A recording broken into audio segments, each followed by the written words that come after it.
ang pambihirang buhok ni Raquel.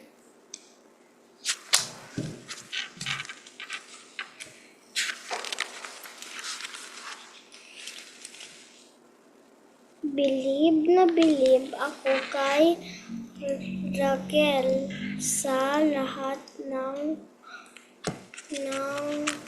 aking mga pinsan. Siya ang aking hinanggaan. Ang kulay ng hinangaan. Ang kulay ng buhok niya ay iba-iba. May asul, dilaw at saka pula. Pambahira talaga. What's pambahira?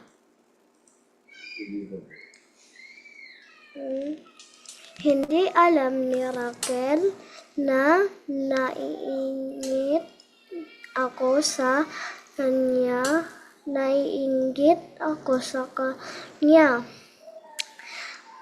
Maganda kasi siya, makinis at kanyang bala ay puting-puti. May dimple siya pag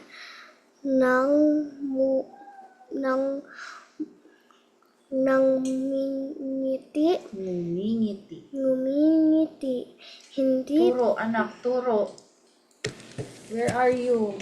Hindi galaw-gaw kung kumilos kay Darlene.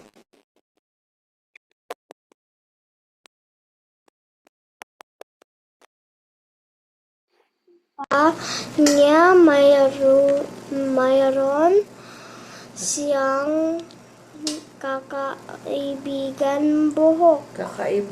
kakaibang buhok. Bakit kaya wala ako ng mga meron siya? Tuloy pag ikinukumpara ko ang sarili ko kay Raquel, para ang layo-layo ko.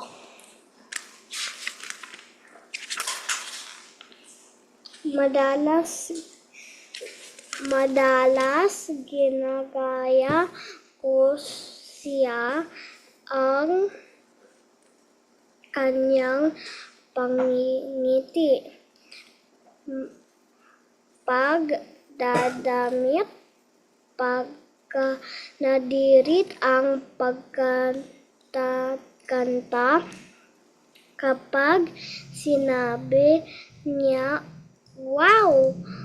ang gling-gling, ganon na rin ang laging bigkas ang aking bibig. Dadalhin ko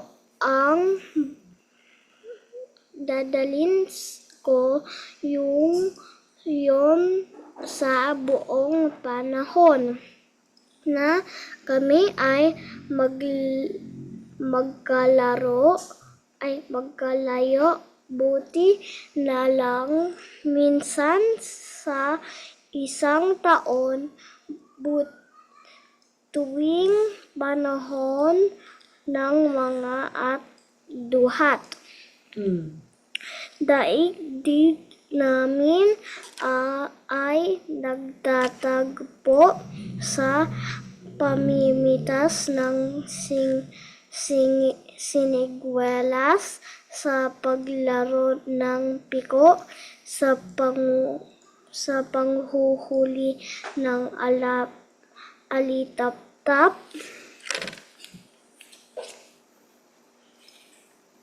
Gling, gling. Wow, gling, gling. Hindi siya maselan kahit ang bango niya. At ako'y amoy araw palagi niya nga akong hinahalikan, hindi siya isnabera kahit taga Maynila siya at ako'y tagbaryo siya pa nang ang niyaang nauunhang pumansin sa akin at hindi niya ako pinagtatawanan kahit mali-mali ang Ingles ko. Pero napapansin ko lagi niyang sinasabi sa akin, Ana, mas mapalad ka, abay, bakit ka? Kaya. Bakit? Abay, bakit? Kaya. Wait lang po. Tagal nito Tagal talaga. Isang tagaraw nainip ako sa kahihintay pero hindi siya dumating.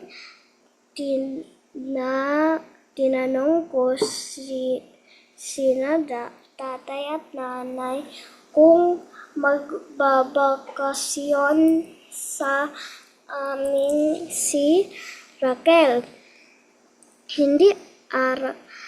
Hindi raw muna, nasa ospital daw kasi si Raquel. Sa aking isip noon, itinatanong ko, paano dinalaw ang nga sakit ang batang kay linis-linis. Kinabukasan, lumuwas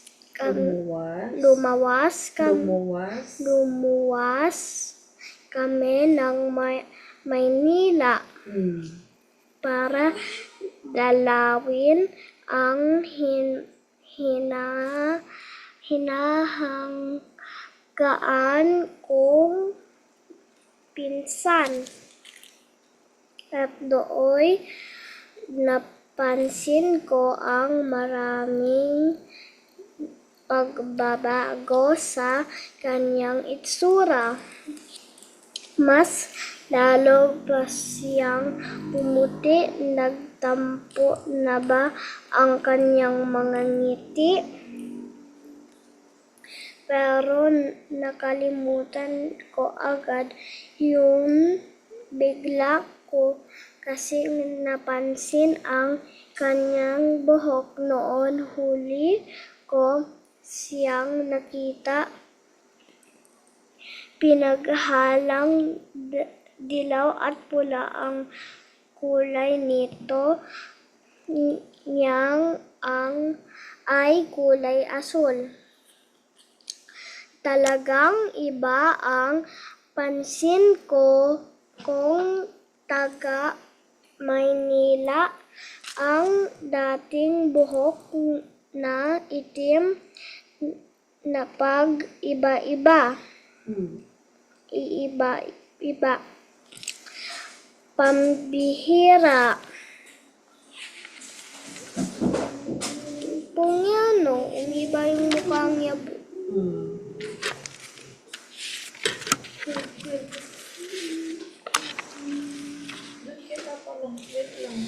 Alex, do you know where my glasses is? Naging madalas ang pagluwas namin para dalawin si Raquel at hindi pwedeng di kami maglaro kapag kami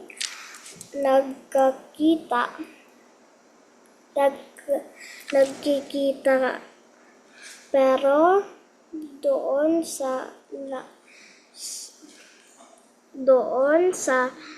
na lang kami sa bahay nila. Hindi raw pwedeng maglaro sila Raquel sa mga parket, karnibal. Baka raw kasi siya mahawa ng sakit sa ibang mga bata. Inip na inip tuloy ako sa Maynila. Buti sana kung may naliligaw na alitap sa bakuran nina Raquel o kaya may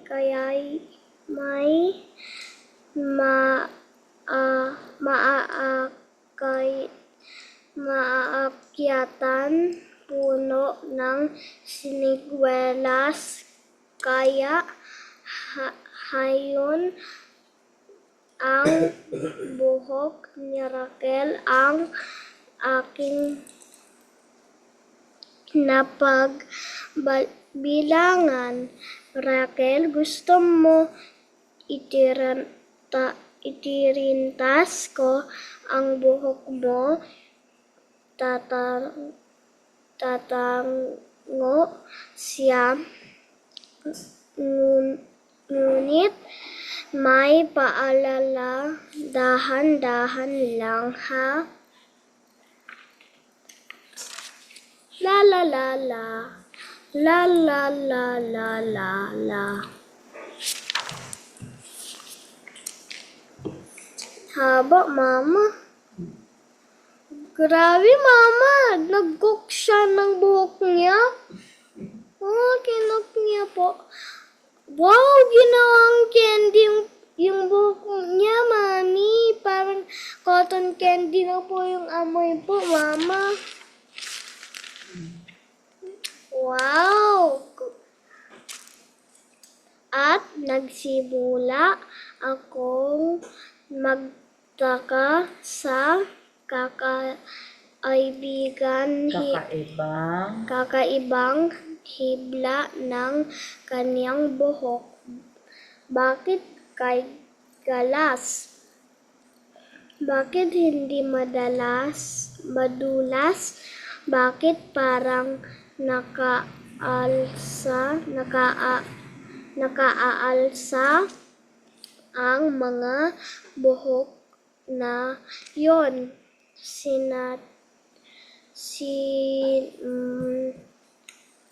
Sinalat ko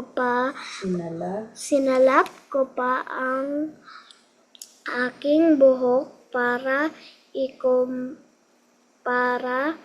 Hindi ito katulad ng buhok ni Raquel. Mas kagaya nga manikang basahan ang kanyang buhok ay bakit ganon ang sosyal na buhok? Sabi daw, Mama, parang basahan. Kagaya sila Zik, parang yung buhok nila Zik, parang mop.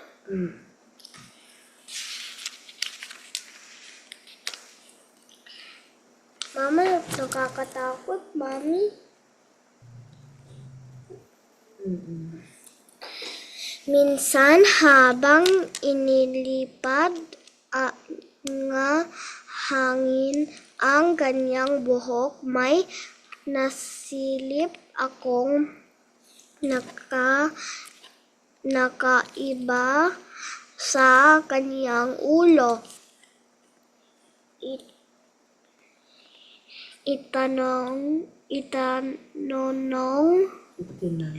Itinanong ko tuloy kung ano ang makikita sa ilalim ng kanyang makulay na buhok. Sabi niya, doon daw ay may kaharian na nakatago. What's kaharian? Kingdom. Nakatago. May bahagari. What's bahagari? Rainbow. May taong maliliit na napakukulit. Napakakulit. Kulit daw ng mga tao.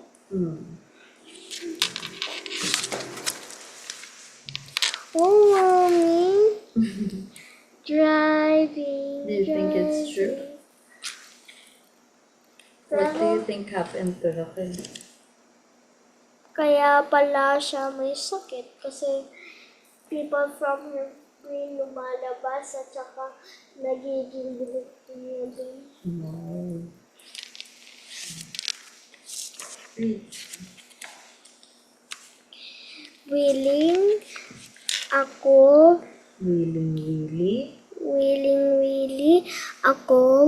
ako sa pakikinig at pangangarap ng sinasabi niyang pambahiran ang daigdig. Hindi ko napansin ang pagtaas ng kulay sa kanyang muka.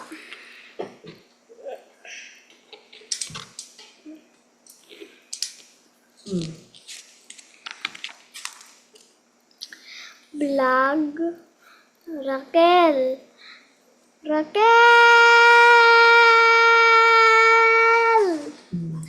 Lumutang sa sahig ang maputlang katawan ni Raquel. Takot na takot ako. Nanginginig anong nangyayari sa aking pinsan.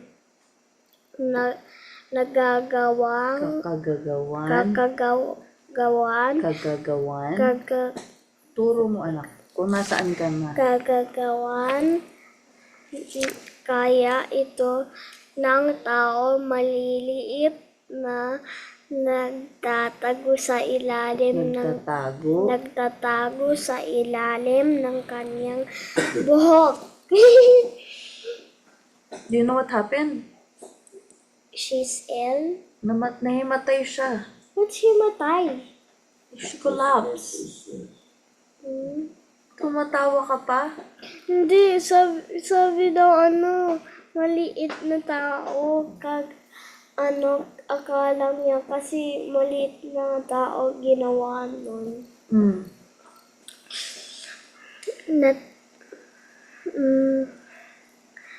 Habang tumatakbo, palapit sina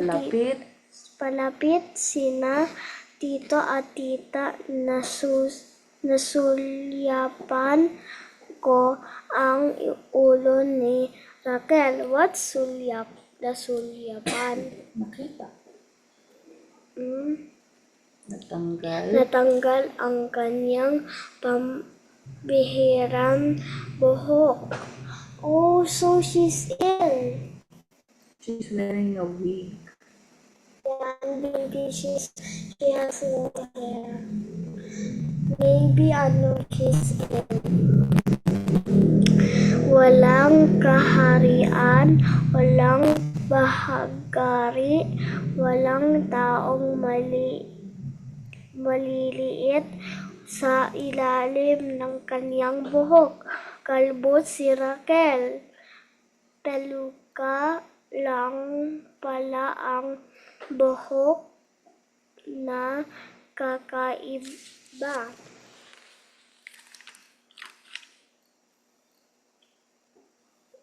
Mama, parang natanggal yung ulo. Noon ko lang nalaman kung ano talaga ang sakit ni Raquel. Leukemia. Ano po yung leukemia? It's sakit. Ganon ang bigkas ni tita. Nagmamadaling isunugod nila si Raquel.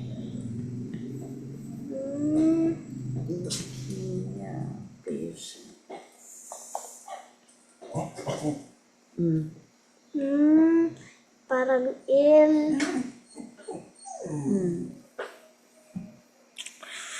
nila si Raquel sa ospital, baka kailangan na raw siyang salinan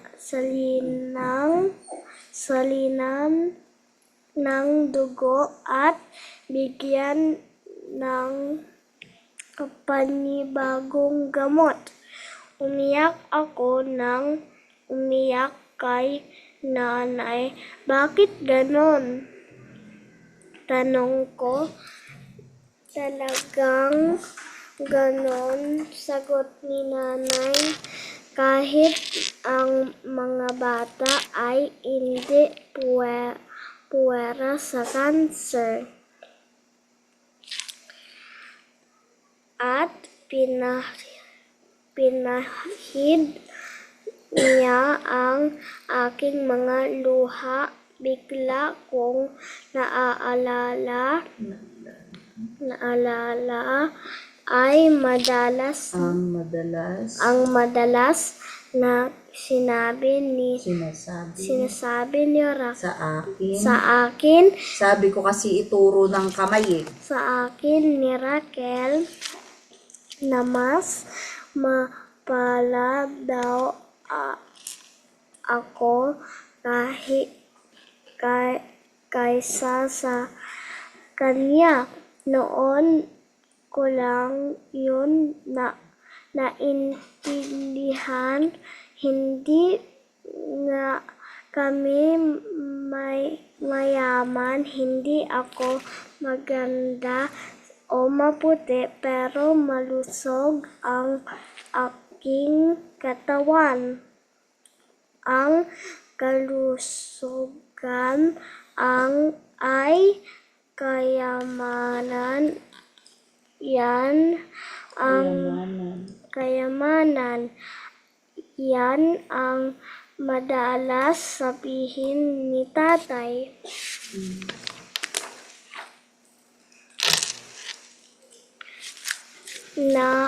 Nang lumabas ng ospital si Raquel, mapula na naman ang kanyang pisngi, may ngiti na uli ang kanyang labi.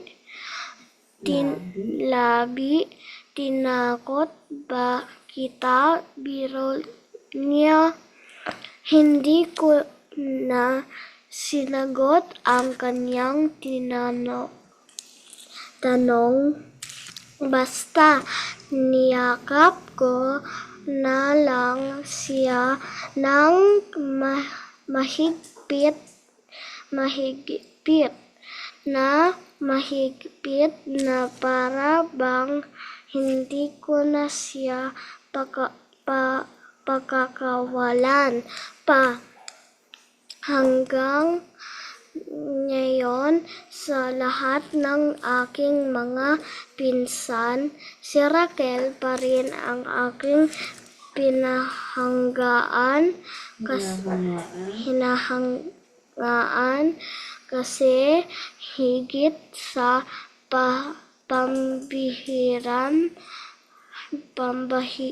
pambihirang buhok, taglay niya ay pambihirang tapang. Ang bihirang Tapang. Nag-hairstyle na sila, Mami. Mama, oh, Pennywise, the dancing clown. Muling So what happened